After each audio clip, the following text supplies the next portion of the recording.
For most people, going into a prison is not exactly on their bucket list.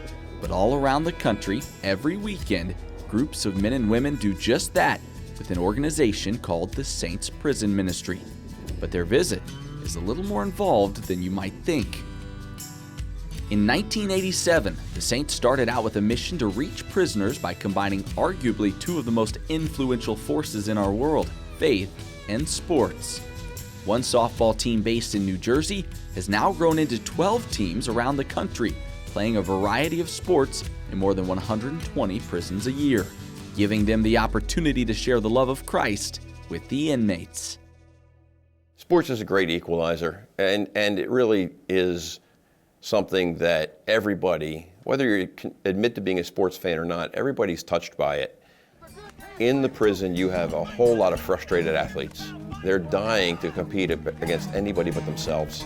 They play against each other day in and day out for years on end, and if there's an opportunity to compare themselves to outside competition, they're just jumping at it. And that's really the reason we use sports. It's not for the game itself. Just being in the yard can be a big enough accomplishment, but for the Saints to complete their real mission, they must also earn the respect of the inmates. I don't think you gain their respect by working hard to relate to them. Inmates can see through a phony.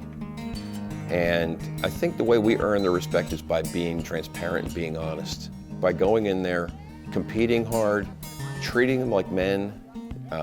Too often they're treated like a number or a statistic, and they're told every day what to do, where to do it, when to do it, who to do it with, how long you're going to do it. When they get out in the yard, they get to choose what they're going to do. Probably the greatest compliment I get at the end of the day is when an inmate will come up and say, "You know, for the last 3 hours you made me forget I was in prison." That's when I know that he's willing to listen to what I have to say. Once the Saints earn that respect, it doesn't take long for the inmates to warm up to them. For many, the time that the Saints are around provides a rare moment to feel free. We love when the Saints come because they give us a peace of mind and we just feel free at that moment. Soon they come in the gates, we just be smiling. I love it. Joining together in prayer. You know, it just gives you a chance to see each other, embrace one another, you know, all within love. When the games are over, some of the Saints share their testimony of faith, while others simply spend time getting to know the inmates. By the time we get to our gospel presentation, the inmate population has sensed there's something different about these guys. There's something real here, and we need to find out what it is. And I think that is what creates the best opportunities for us. God commanded us to go and share the gospel. And we love to share the Christ with these men, and we love to see the men respond. We love to see the appreciation on their face and the smile on their face, you know, just because we came in and spent some time with them and shared with them what's important. The biggest message we want them to hear is that we love them, and more importantly, God loves them.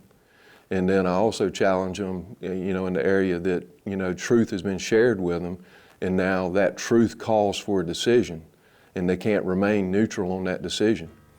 They either have to say yes to Christ or they're going to reject Christ. They cannot remain neutral on it. Rehabilitation is a popular word when you talk about the correction system.